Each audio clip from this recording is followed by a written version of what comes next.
ಕೋಡುಬಳೆ ಅಂದ್ರೆ ಅಡುಕಲೆ. ತಮಿಳುನಾಡಿಗೆ ಕಾವೇರಿ ನದಿ ನೀರು ಬಿಡಲು ಆಕ್ಷೇಪ ವ್ಯಕ್ತವಾಗ್ತಾ ಇದೆ. ಕರ್ನಾಟಕ ಬಂದ್ ಮಾಡೋದಕ್ಕೆ ಕನ್ನಡ ಸಂಘಟನೆಗಳು ಸಜ್ಜಾಗಿವೆ. ಸಿಡಬ್ಲ್ಯೂಎಂಗೆ ಸಭೆಯಲ್ಲೂ ಕೂಡ ಕರ್ನಾಟಕಕ್ಕೆ ಹಿನ್ನಡೆಯಾಗಿದೆ. ಹೀಗಾಗಿ ಕರ್ನಾಟಕ ಬಂದ್ ಮಾಡೋದಕ್ಕೆ ಕನ್ನಡ ಸಂಘಟನೆಗಳು ಅಣಿಯಾಗ್ತಾ ಇವೆ.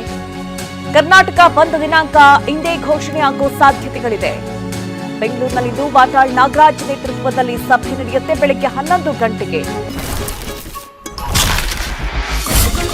ಸಾಂಪ್ರದಾಯಿಕ ರೆಸಿಪಿ, ಮತ್ತಷ್ಟು ಬೇಕೆನಿಸುವ ರುಚಿ. ಕೋಡುಬಳೆ ಅಂದ್ರೆ ಅಡುಕಲೆ. ವುಡ್ಲ್ಯಾಂಡ್ಸ್ ಹೋಟೆಲ್ನಲ್ಲಿ ಸಭೆ. ಯಾವುದೇ ಕಾರಣಕ್ಕೂ ತಮಿಳುನಾಡಿಗೆ ನೀರು ಬಿಡಬಾರದು. ತಮಿಳುನಾಡಿಗೆ ನೀರು ಹರಿಸಿದ್ರೆ ರಾಜ್ಯದ ರೈತರಿಗೆ ಸಂಕಷ್ಟ ಎದುರಾಗಲಿದೆ. ಬೆಂಗಳೂರು ಸೇರಿ ಹಲವೆಡೆ ಕುಡಿಯುವ ನೀರಿಗೂ ಸಮಸ್ಯೆ ಇದೆ. ಸಿಡಬ್ಲ್ಯೂಆರ್ಸಿ ಸಿಡಬ್ಲ್ಯೂಎಂಗೆ ಆದೇಶಕ್ಕೆ ಕನ್ನಡ ಸಂಘಟನೆಗಳು ಕಿಡಿಕಾರಿವೆ. ಆಕ್ರೋಶದ ಕಟ್ಟೆಯೊಡೆದಿದೆ. ನೋಡಿ, ಸಿಡಬ್ಲ್ಯೂಆರ್ಸಿ ಕೊಟ್ಟಂತಹ ಆದೇಶದ ವಿರುದ್ಧವಾಗಿ ಮೇಲ್ಮನವಿಯನ್ನ ಸಲ್ಲಿಸಲಾಗಿತ್ತು. ಸಿಡಬ್ಲ್ಯೂಎಂಗೆ ಸಭೆ ನಿನ್ನೆ ನಡೆಯಿತು. ಆ ಸಭೆಯಲ್ಲಿ ಕರ್ನಾಟಕ, ತಮಿಳುನಾಡು, ಪುದುಚೇರಿಯ ಸದಸ್ಯರು ಭಾಗಿಯಾಗಿದ್ದರು. ಕರ್ನಾಟಕದ ಸದ್ಯದ ಪರಿಸ್ಥಿತಿ ಯಾವ ರೀತಿ ಇದೆ, ಮಾನ್ಸೂನ್ ಕೈಕೊಟ್ಟಂತಹ ಪರಿಣಾಮದಿಂದಾಗಿ ಈಗ ರೈತರು ಯಾವ ರೀತಿ ಸಂಕಷ್ಟವನ್ನ ಅನುಭವಿಸ್ತಾ ಇದ್ದಾರೆ, ಮುಂದಿನ ದಿನಗಳಲ್ಲಿ ಕುಡಿಯುವ ನೀರಿನ ಸಮಸ್ಯೆ ಕೂಡ ಎದುರಾಗಬಹುದು. ಇಂತಹ ಸಂಕಷ್ಟದ ಸಮಯದಲ್ಲಿ ಸಿಡಬ್ಲ್ಯೂಆರ್ಸಿ ಕೊಟ್ಟಂತಹ ಆದೇಶ 15 ದಿನಗಳ ಕಾಲ 4500 ಟಿಎಂಸಿ ನೀರು ಬಿಡೋದಕ್ಕೆ ರೈತರು ಆಕ್ರೋಶವನ್ನು ವ್ಯಕ್ತಪಡಿಸಿದರು. ಈ ಬಗ್ಗೆ ರಾಜ್ಯ ಸರ್ಕಾರ ಕೂಡ ಮೇಲ್ಮನವಿಯನ್ನ ಸಲ್ಲಿಸಿತು.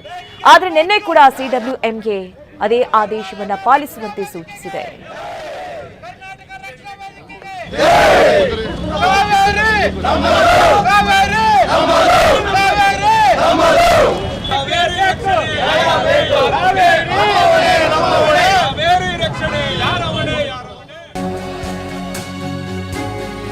ಮಂಡ್ಯದಲ್ಲಿ ಮತ್ತಷ್ಟು ತೀವ್ರಗೊಂಡಿದೆ ಕಾವೇರಿ ಹೋರಾಟ.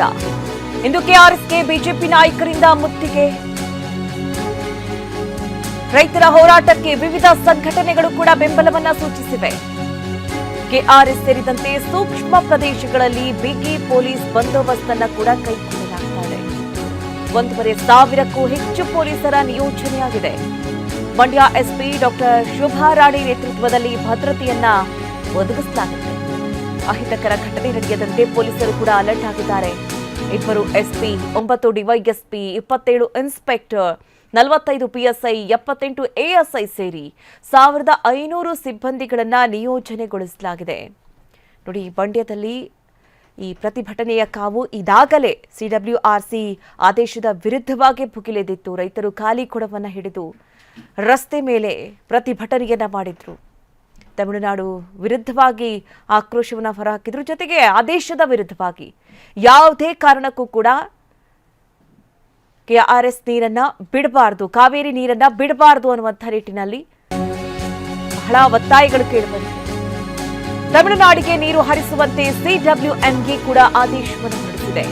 ಸಿಎಂ ಡಿಕೆಶಿ ಭೇಟಿಯಾಗ್ತಾರೆ ಸಚಿವ ರಾಮಲಿಂಗಾರೆಡ್ಡಿ, ಜಲಸಂಪನ್ಮೂಲ ಸಚಿವರು. ಕಾವೇರಿ ವಿಚಾರವಾಗಿ ಸಿಎಂ ಜೊತೆ ಇಂದೇ ಚರ್ಚೆ ನಡೆಸುವಂತಹ ಸಾಧ್ಯತೆಗಳು ಕಂಡು ಬರ್ತಾ ಇದೆ. ನಿನ್ನೆ ರಾತ್ರಿ ದೆಹಲಿಯಿಂದ ಬೆಂಗಳೂರಿಗೆ ಸಿಎಂ ಆಗಮಿಸಿದ್ದಾರೆ. ಹಾಗಾಗಿ ಜಲಸಂಪನ್ಮೂಲ ಸಚಿವ ರಾಮಲಿಂಗಾರೆಡ್ಡಿ ಅವರು ಇವತ್ತು ಸಿಎಂರನ್ನ ಭೇಟಿಯಾಗ್ತಾರೆ. ಇವತ್ತು ಮಾತುಕತೆ ಕೂಡ ನಡೆಯುತ್ತೆ.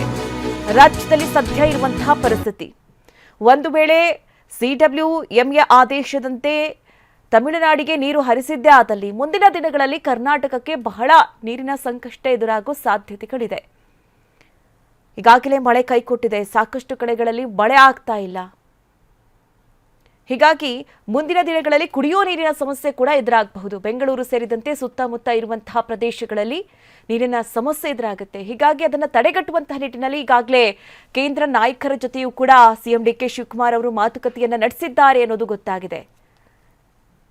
ಹೀಗಾಗಿ ಇಷ್ಟೆಲ್ಲ ಆದರೂ ಕೂಡ ಸಿಡಬ್ಲ್ಯೂಎಂಗೆ ಆದೇಶವನ್ನ ಸರ್ಕಾರ ಪಾಲಿಸಲೇಬೇಕಾಗಿದೆ. ಆದರೆ ಇದಕ್ಕೆ ಸಿಎಂ ಡಿಕೆ ಶಿವಕುಮಾರ್ ಅವರ ನಿರ್ಧಾರ ಏನು? ಜೊತೆಗೆ ಜಲಸಂಪನ್ಮೂಲ ಸಚಿವರ ಜೊತೆ ಇವತ್ತು ಡಿಕೆ ಶಿವಕುಮಾರ್ ಅವರು ಮಾತುಕತೆ ನಂತರ ಯಾವ ತೀರ್ಮಾನ ಕೈಗೊಳ್ಳುತ್ತಾರೆ? ಬಹಳ ಕುತೂಹಲ ಇದೆ.